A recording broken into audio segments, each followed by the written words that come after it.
Welcome to the Fulfillment Game. Here, we have meaningful conversations with accomplished professionals exploring life and career beyond just material accomplishments. I'm your host, Amit. Today, we have Thomas Kereszti. Tom is a legacy builder, a leadership culture sage. I love even more how he describes himself, a man of God and a leader of men. In his past, Tom has held pivotal roles in large global companies and has navigated all kinds of complexities of international business. Now, his mission is to help ignite transformation in corporate culture grounded in biblical values of honesty, integrity, trust, and empowerment. See, this promises to be an interesting conversation, particularly since his books titled Culture Work and C Suite Beyond and Beyond also seek to address why too many people are unhappy in organizations today. So, welcome, Tom. Welcome. Thanks for joining us. Amit, it's such a pleasure to be here because I don't know if your listeners are seeing this or just listening to it, but if you haven't seen Amit, he's got this vibrant smile. He's just got this great smile that actually relaxes, and he's such a peaceful soul. I'm looking forward to the discussion.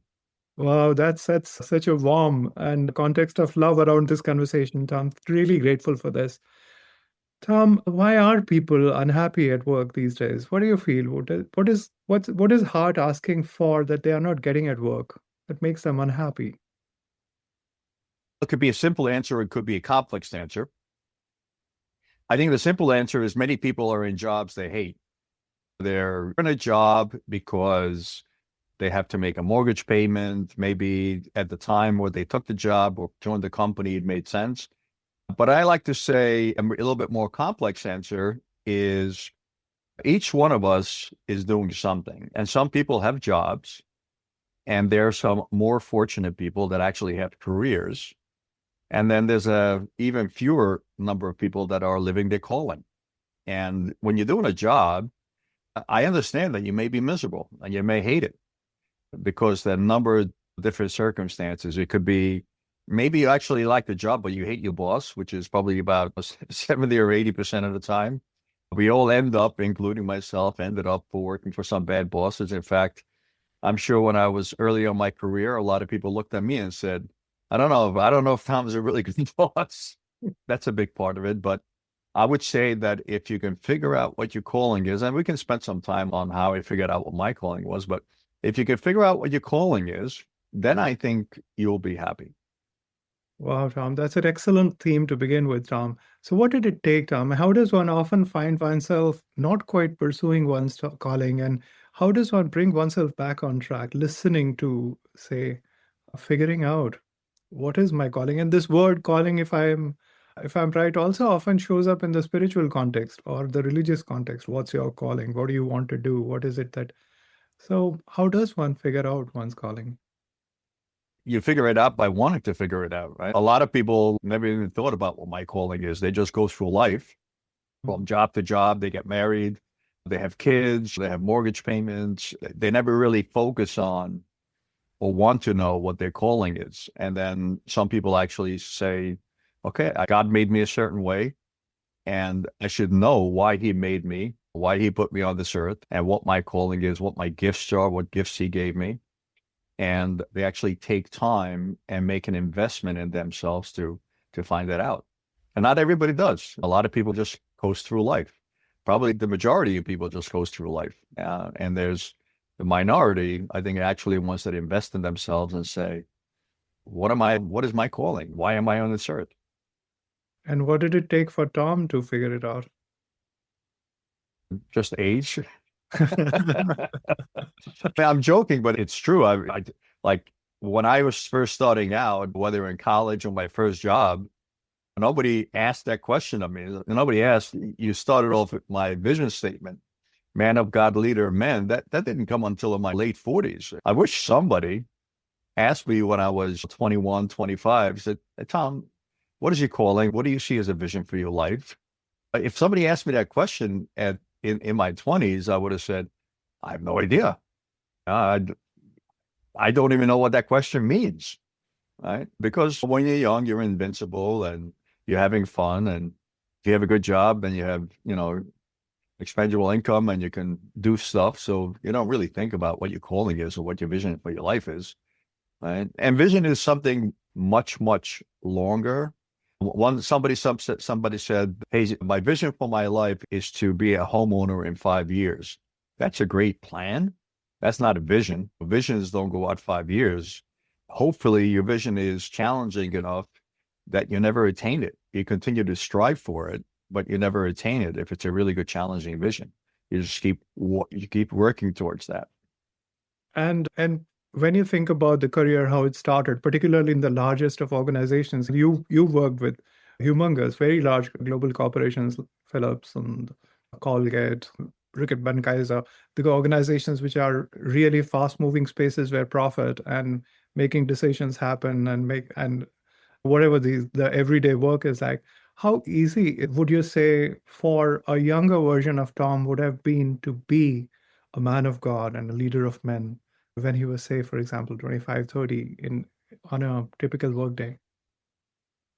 For me, it would have been very difficult. And the reason it was very difficult is because probably about 95% of the Christian people that I know, there's the minority, like maybe 5-10%, are people that grew up in Christian household. Like John Maxwell is a great example. He's one of my mentors. And John's father was a deep, devoted man of faith. He brought John and his brother up that way. And John has been a Christian. In fact, he started off, his first vocation was a pastor, right? So John has been walking with Christ throughout his entire life. He's the minority. He's the exception, right? The majority of Christians that I know, some major trauma or something major happened in their life. Right? Maybe they were Catholic or Protestant. Maybe they believed in God, but they were what we call CEO Christians, Christian Easter only. Right? They celebrated the major holidays. They went to church every once in a while, but Christ really wasn't at the center of their life. And then something dramatic happened in their life where they could not manage that. They couldn't get through it. And that's when they surrendered their life to Christ. It's difficult to say, hey, I have a great job. I have a beautiful wife. I'm making good money. I'm traveling all over the world. Everything's peach and cream. And then all of a sudden, hey, I think I'll accept Christ in my life. It just doesn't happen that way. You either happen at a young age and you walk your entire life with it. And I really admire, and that's great for some people, but a lot of us went through life having fun. And then all of a sudden you got humbled and you threw up your hands and you said, look, this is not something I can figure out myself. I need divine intervention. That happened to me when it was in about 1995. I was in my late 30s, early 40s, I think. And it was, the light went on and I said, okay, Christ is the Savior. And if I surrender myself to him, I have to do a paradigm shift in my life. I can't really view myself, my family, everything around me the same way. So I need a paradigm. That's why they call it born again, right? So you need a paradigm shift. And then I've been walking with Christ ever since. And then I view my life differently. So I guess the simple answer to your question is you either were born with it and you never went away, or something smacked you over the head, but you got humbled. And it could be for some people, it's drug abuse or alcohol abuse, divorce, going bankrupt, gambling. There's a long list of things that wipe people out. And then when you hit rock bottom, that's when usually people accept for Christ. And how has your relationship with Christ, with God, transformed over the years? From back then, when you were brought to be born again, when you began to say, take the path of surrender, and the years since, I can imagine that the growth never ends. Yeah. How has your understanding of a man of God and a leader of man, what does it take to be Tom Kereszti? It's not sexy, but it's discipline, right? It's discipline of living your life. When you accept Christ, you have to put Christ at the center of life. Some people, there's actually terminology, Christ-centered life, right? Before that, Christ was in the perimeter. Christ was in my conscience, but Christ was not at the center of my life. Once Christ becomes center of your life, all your decisions go through that. I've been married to my wife, Kathy. We met in 76, got married in 86. This year will be our 50th anniversary of when we met, right? Wow. And people say, Tom, what is the key to a successful marriage? How have you and Kathy been together for a long time? And the answer is, it's very difficult. Marriage is difficult. I joke a lot. I've had stuff flying through the air at me, and if I went to a city hall and I got married in front of a justice of the peace, I would have been divorced 6 times over, right? Because my commitment was only to Kathy. As important that is, it's not enough. If you get married in front of God and your commitment is to God and your spouse, breaking your commitment to God is a deal breaker for me, right? Breaking through my commitment to my wife is not so much, right? And I don't say that lightly because I do love my wife. We've been together for many years and I respect her. She's been part of my life and she's been my best friend for many years. But marriage, a lot of stuff happens. You get arguments, you grow apart, but if I just made a commitment to her, I would have checked out many years ago. Because I made a commitment to God, that kept me grounded. And it's the same commitment to God that shows up as at work. It's the same commitment to Christ that shows up as a leader.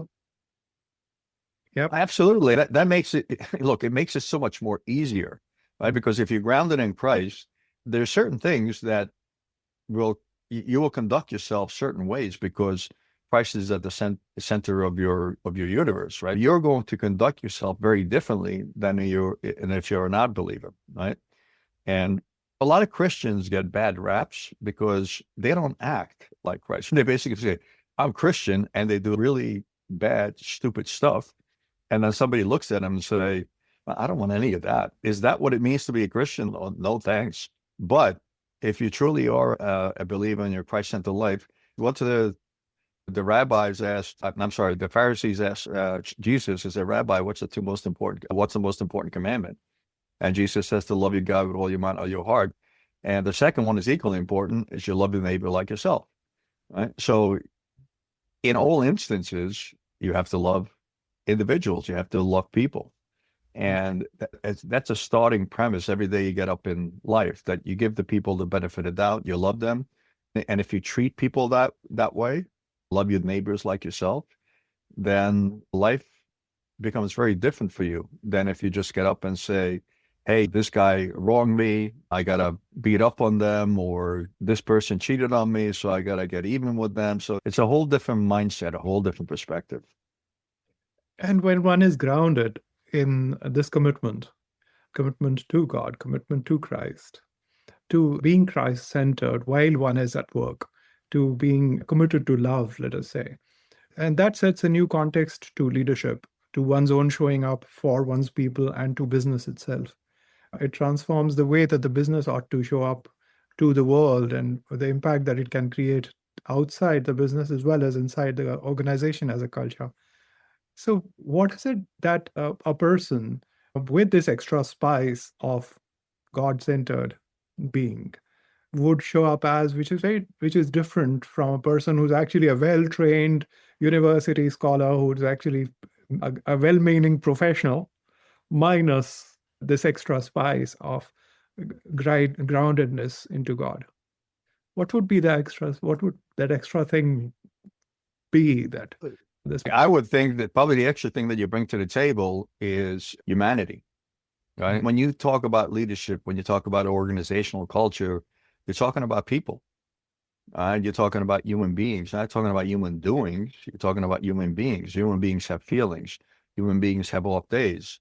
Human beings have to be operating in their strength zone, right? So you just have to look at people as human beings. Now, that doesn't mean that you're a softie and you roll over anybody does what the heck they want because you love them and kumbaya. It doesn't mean I disciplined my children when they were young, right? You discipline them. You don't beat them up. Right? You basically point out things to them to say, look, maybe this, and you just kind of guide them. You mentor them because they're your kids. You do the same thing for your team at work, for your employees. That's no different. You're at work. Sometimes you have to fire somebody, and that's okay. You have to fire somebody because they're underperforming, maybe they're in their wrong job, maybe they're going through some other stuff, and you actually do somebody a favor if you fire them, but you just have to do it humanely. You can't just say, look, you're fired and you're at the door and here's 5 days of severance. It doesn't work that way. Yeah, you have to make some tough choices. One of the biblical things that I use all the time is I talk about vision, right? And one of the examples I use about vision is Moses. Moses goes up to Mount Sinai and basically gets the 10 Commandments on the tablets, right? And then by the time he comes down with the 2 tablets and the 10 Commandments, all the people in total revolt, they melted down all the gold, they made golden calves, and they're worshiping golden calves. And Moses comes down and he got really ticked off, right? And he does a really quick, just a gut check. He says, and basically I'm paraphrasing, but it says, who's with me? Who still believes in one God? So he kind of checks that vision statement that we believe in one God, the God of Yahweh, and who's with me, right? And then after that, he teams up with the Levites and basically goes through camp and slaughters every man, every children, every wife, or every woman who don't sign up onto that vision statement. So it's pretty gory because the Old Testament is pretty gory, right? But basically it's a gut check. It's a vision check. Are you with me? Do you still all believe in the same God? Are we still sharing the same vision? If so, you're with me. And he doesn't say kill the enemy. He basically takes a head count inside his own tribe and kills everybody who doesn't believe in a vision. Now, that's a very gory example. So I'm not suggesting that if you're the company and somebody doesn't work out, you chop their head off, right? But it's the same principle, right? If it doesn't work and it's not a good match, sometimes you have to fire people, but you just do it humanely. I get it in the context that I come from, and these are universal truths. What you speak about are really universal. It is only change in vocabulary, but the message is universal. And the way that I've learned to see it is also that often the one who doesn't have complete faith or alignment or groundedness in where it ought to be is actually the one inside me. So the one to slaughter is a part of me, which is actually the one which is not going the right way. Yeah. Absolutely. Yeah. So, Tom, when you look at the challenge of the present businesses, it seems to me as if the going concern, as it was founded, was actually meant to serve the humanity. It was about human beings, for human beings, by human beings.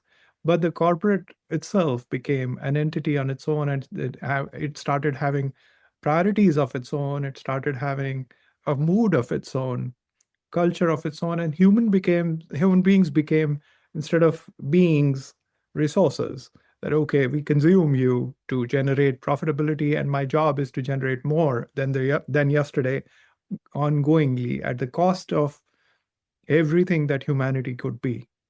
So how does the one bring these two challenges together, working with, say, the fundamentals of capitalism, as well as keeping love alive, keeping the spirituality as the fundamental grounded truth?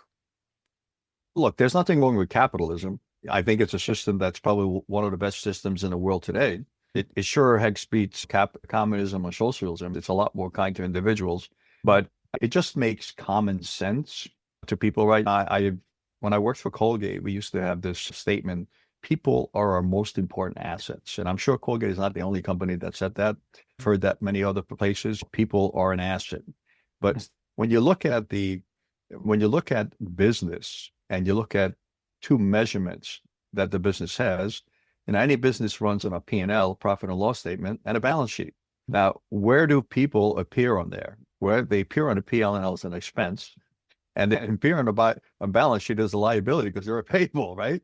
Yeah. So it's not really an asset, but where people become an asset, right? If you look at any company and say, look, I'm going to buy that company and I'm going to pay 10 times profit or 16 times profit, or some of these new companies are paying 300-400 times earnings, right?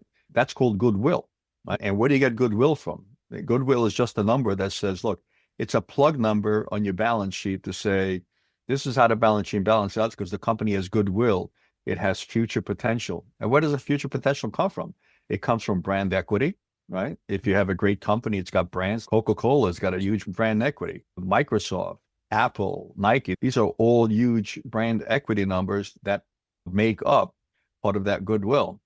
And the other part that makes up the goodwill is the people that are employed in that company, right? Because they're the ones that generate the income. They're the ones that generate the profits. So goodwill has two parts of the equation. One is your brand equity, and the other one is your goodwill from your employees, from your assets. So that's where people show up on the assets. Now, if people are treated right, they'll contribute a lot to the company and they'll grow that asset base. If people are treated miserably, they're going to walk out. Right? You're going to have a revolving door of employees of people because they hate being there, because you didn't treat them right. You didn't have the right culture for them. They weren't able to be empowered to excel and create all that goodwill on your balance sheet. So there's actually a physical measure in capitalism. In communism, that doesn't really exist. Because communism, you don't have a balance sheet in the P&L running businesses. You basically have what they call cash accounting. Cash comes in and it gets spent. That's how they measure the business. So it's a different mechanism, and is actually reflective of when people bring value to the business. It's called goodwill. And there could be some other ism that might come in the future. I totally agree that as of now, we haven't seen an ism that's working better than capitalism, because we have seen time and again the others fail. But when one looks at, say, culture, organizational culture, and there is a certain way, with the appropriate way of dealing with people versus the way which would be elevated, the kind of way in which the distinction that you're making is about, there is more than just being polite, treating the people right way, which actually gets people to develop into self-led teams, to be empowered, to have cultures of that type, wherein it's not just that we are just doing fair and right and just adequate. There is something which is actually at the essence, which comes from your fundamental values, that we've spoken about the source and the essence of those values. So how does a culture of that kind of fundamental show up differently? How does one distinguish that? I'll just, for lack of a better answer, I'm going to outline my book, Culture Work, right? Because culture work does address that specific question, right? How do you build these cultures inside of organizations? And I'll just simplify it. I call it the 12 pillars, how to multiply leaders in your organization and how to build a culture. And each section, there's 4 sections, and each section contains 3 pillars. So the first section is really what you're talking about, is values. And I call it your cultural identity. What's your identity as an organization? What is your DNA, as we call it, right? And that's basically, there's no right or wrong answers, right? Because the DNA of an Apple is going to be very different than a DNA of Philips Electronics, right? They're both technology companies, but totally different DNAs, right? DNA of Red Bull is going to be totally different than a DNA of Coca-Cola, both in the beverage business, but totally different mindsets, right? So there's no right or wrong answer. It's just that identify what your DNA is, what your values are, what your shared values are. And then once you understand that, what your DNA is, then the next step, which is the second section of the book, is how do you build and how do you nurture a team around that DNA, right? So how do you recruit into that, to that DNA and to that culture?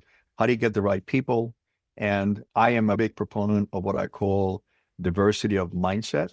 At least in the United States, we are so focused on diversity. There's so much talk about this diversity. There's so much what I call programs of equity programs and other programs that a company is doing for diversity. But I say to you that if you think you're a company and you get an Oriental person, an Afro-American, a Black person, a Hispanic person, just pick all over the world, male, female, maybe transgender individuals. You put all that together, but they all have the same mindset because they're all analytical thinkers.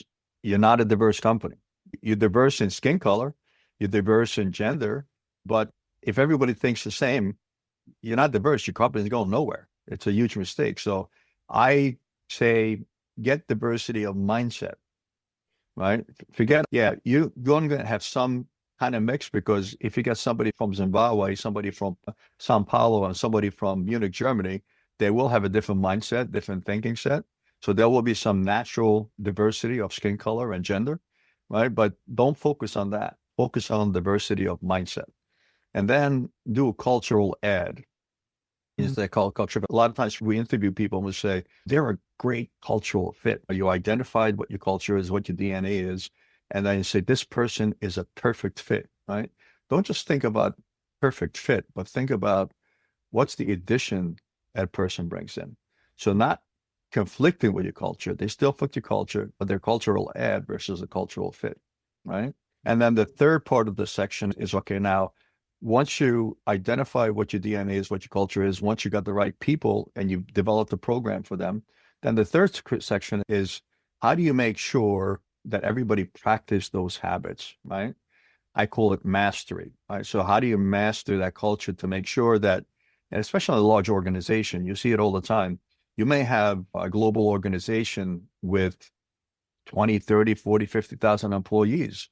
I can guarantee you with 20, 30, 40,000, 50 employees, that culture is going to have gaps throughout the world. Some places it's going to be working perfectly, and other places, not so much, because maybe the leadership's right, maybe it wasn't disseminated. So what's the processes and what's the principles you're practicing, daily habits throughout the entire organization that reinforce that culture to make sure that culture is lived throughout the organization? The best one I could use, the best example to use is Pat Gelsinger, who's at the time, he was the CEO of VMware, Christian guy. I think he went from Intel to VMware, then went back to CEOs of Intel. So I'm not, maybe Pat's already retired, but VMware had a value system called EMC squared, and C squared stood for customers and community, right? So I said, how do you make sure that community portion is lived throughout the world? And without meeting a beat, Pat said, for example, we just had a sales meeting in China, and we did the traditional stuff. We did the numbers and the kumbaya and the rah-rah, and our sales guys love to go out and have a good old time. And he said, but everybody, we had a volunteer program where we're building, I think he said they were trying to chip in to rebuild a part of the Chinese wall. I'm not sure I understood what part of the Chinese wall had to be rebuilt or restructured, but they actually had all sales executives, senior guys, they all had their sleeves rolled up, and that was part of giving back to the local community in the other part of the world. He didn't have to think too long and too hard about that example. It came right to his tongue and said, look, they do things. They are forced to do things as employees to give back to the local community. NFL is another. I don't know if you follow National Football League, but they have the Walter Payton. They have all kinds of awards that recognizes NFL players that set up foundations to give back to their local community. It's just part of that NFL's DNA. It's not just about rock 'em, sock 'em, beat 'em of football, but a very big part of that is generosity of giving back to local communities. And many NFL players are recognized for doing an outstanding job on that, right? So that's I call the mastery, which is the section number 3. And the section number 4, I call legacy, right? And so legacy is the most important one, because what am I doing now that whatever culture that is in that organization is so good that once I'm gone, that retains itself. And they continue to raise leaders. They continue to build on that culture. But more importantly, let's say an example, you and I work for the same company, and you go to company A, you leave for whatever reason, and I go to company B, I leave for whatever reason. But we love this culture so much for the company that you and I worked for originally that we take that mindset to company B and company C. And then you have somebody working on your team in company B, and they leave that and go to a different company. And then again, they take that mindset, that culture, and spread it. John Maxwell it's a great example. If you look at John Maxwell, again, his father, who was a pastor, his father said, look, every day I get up and I love people. I love somebody and I want to add value to somebody.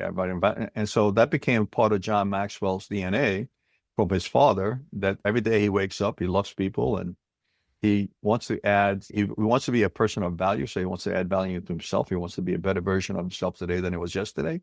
He wants to value people, and he wants to add value to people, right? So it's a multiplying effect. Now, when I first came across John Maxwell's his organization back in 2000, I think 13 is when he started it. His idea and Paul Martinelli's idea was to get about 3,500 independent coaches using John Maxwell's materials, right? That was the 5-year plan, 3,500. Right now, there's over 50,000 worldwide, and their latest target is going to 100,000 of people spreading the word of John Maxwell, the John Maxwell gospel. And the difference is it's not a process, it's a principle, right? So if you boil it down to principles, not just words, but principles. Like every day, I'm a person of value, which means that every day I have to invest in myself. I have to become better. I have to learn. And it doesn't matter if the person is older than me, younger than me. I can learn from my kids. I can learn from 16-year-olds, 18. I can learn from people all over the world. I can read books. I can watch videos, whatever, but I'm learning every day, right? So I'm a person of value, because if I don't have a value, I can't give anybody else value, right? And then the second thing is I get on this podcast with you and I say, I value Amit. I value you as a human being. I value you as a human being. And because I value you as a human being, I also value your listeners, right? And then with that mindset, if I value your listeners, then I can begin to think about how do I add value to your listeners. So it's not a process, it's a principle, it's a mindset. And if you can get it to that, then you can build legacies. I'm sorry for ranting on, but No, it was great to have framework for what does it take to make it happen. And I also noticed that you emphasize how this is exemplified by the Navy SEALs. That's particularly, it would be interesting to see how do you draw parallels and examples from that? What comes to your mind when you think about connecting the two? oh, look, Navy SEALs, the whole Navy SEAL model is built on trust. Right. I know a bunch of Navy SEALs because I live in San Diego, and San Diego is where they breed the Navy SEAls. It's kind of, if you took a Navy SEAL, say, where do you find Navy SEAls? You can't hire Navy SEAls. You gotta build them. So you take young kids who have the right attitude, who have the right drive, who have the right mental fit, and that's how you build SEALs with them, right? And you talk to, and all the Navy SEALs that I know, they're just like regular guys. I had a whole bunch of them. I had Navy SEAL Team 6 over my house for dinner before they were deployed. And then when they all came back, I had them over my house again for dinner. So we celebrated. Everybody came home back, the wives. It was just a fun event, right? But they're all regular guys. They're in my house. Man, they can drink a lot. They can eat a lot. You better stock up if you're going to have a Navy SEAL team at your house. But they're regular guys. They sit down at the table, they talk, they laugh, they drink. It's not like Thor from the movie, right? They're just, and most of the big muscle, and any Navy SEAL will tell you that the big muscle, weightlifting, butch guys, they don't make it because they don't have the mental toughness. They have the mindness is, hey, I'm a big, strong guy. I'm going to be a great Navy SEAL. And look, it's not about you. It's about the team as a whole. It's about how you build trust. It's how you support each other. And that's what the Navy SEAL is. They have a saying, I trust you with my life and I trust you with my wife. Trust is a critical component of that. And we don't have that trust in corporations. We have there's a terminology, backstabbing. Backstabbing comes from corporations because people backstab each other all the time. I want to get that next job, so I'm going to backstab you so I can get that promotion. I want to get my bonus, so I'm going to backstab you to make sure I get my bonus. And the Navy SEALs don't have that. They have a high level of trust. So if you can figure out how to get trust inside of an organization, and that's one of the pillars, by the way, in the mastery. So in the section 3 is how do you build trust? And the way you build trust is something very simple, right? I'm going to do what I'm going to say I'm going to do. I'm going to pull my weight. I got your back. How am I going to do that consistently? That's how you build trust. You don't build trust by telling you that I'm going to do something X, Y, and Z, and then I drop the ball, and then you suffer the consequences. You don't build trust that way, right? So you build trust by doing what you're going to say you're going to do, to treat that individual with respect. Maybe the individual had a rough day. Maybe they got up in the morning and they pull out of the driveway and they ran over the cat, and the wife got pissed off. Now they're having a terrible day. So, okay, be sensitive to that. That's how you build trust. Brilliant, powerful. This was really meaningful. When you think, Tom, about the time that's coming and the CEOs of tomorrow, the corporations of tomorrow, what do you see as a risk, particularly AI as it is?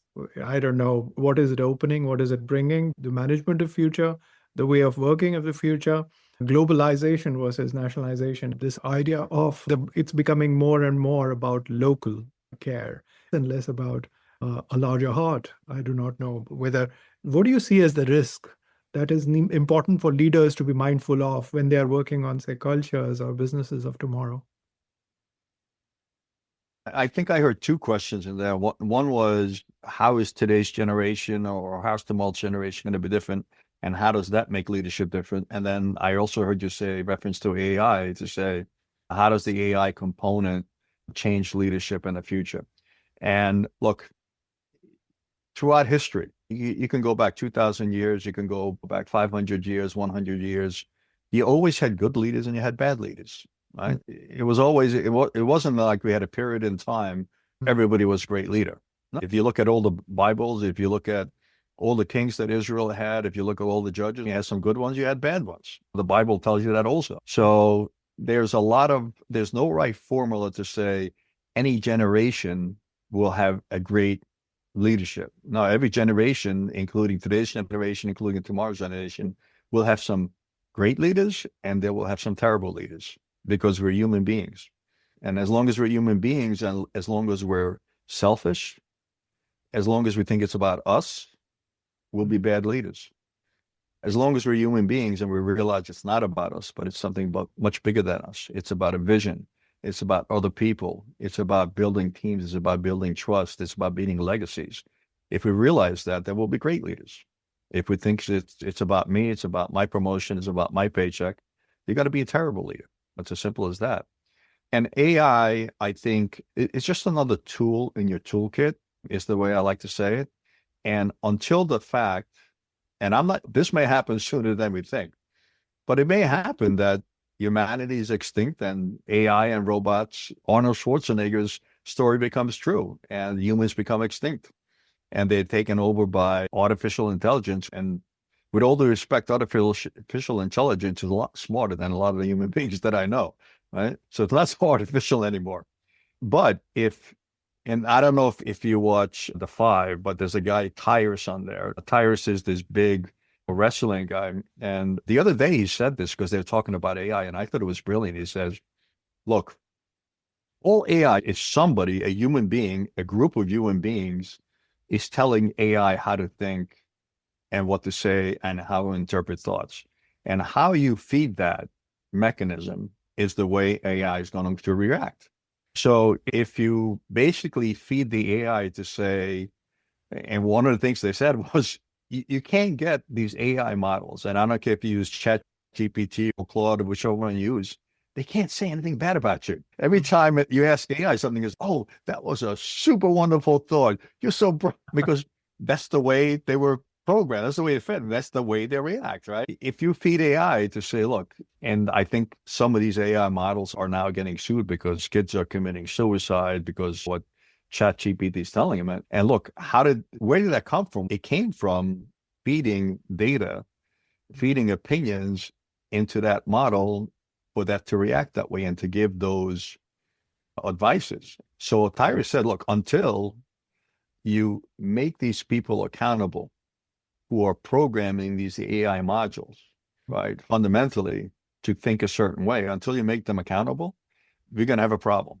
Right. So you have to kind of make them accountable that when they make these AI models. And for me, the most important lesson is never rely on what an AI model, whether it's Claude, ChatGPT, whichever you use, whatever information they use, don't take it to heart. I use it as I would say, a bantering conversational partner. Here's the idea. What do you think? I'll give you back some feedback. And I said, actually, I think that's stupid. Tell me something else, right? So anytime before I make a decision, I use it, and it's just easy because I don't have to pick up the phone and call my friend who lives in New Zealand to get his opinion, right? I can use one of the AI model to banter back and forth and hash an idea. But if all you're doing is taking the idea that the AI model is giving you, and you're not bantering and you're not making up your own mind and you're not driving the process, then I think it's very dangerous. But I think it's just part of the AI toolkit, and it can do things much, much faster and much quicker than without it. Yeah, but who knows? Maybe in 50 years, we'll be extinct and AI will run the world. Who knows? Who knows? Who knows indeed. Tom, when you think about what's possible, if one were to have the best ever leadership, the kind of leadership that you talk about, God-centered, Christ-conscious, and the kind of leadership, if one was to be actually grounded in the values that you speak about, the values which matter, what's possible as the best ever culture? So how about giving us a vision of this is possible for an organization, your organization, if you work on the fundamentals that you just spoke about. So what is possible if the leader takes it upon himself to develop, to invest in that kind of work? What's the best ever leadership culture? I don't think I can define what's the best outcome is because I don't know. I think that I do know, however, that if you don't design the right culture, I could probably predict the worst outcome. Maybe Yeah. I can't predict the best outcome, but I could probably predict the worst outcome. But again, in using the materials from culture work, I think the best outcome that you can hope for is you as a leader instill the culture in your organization that really doesn't need you.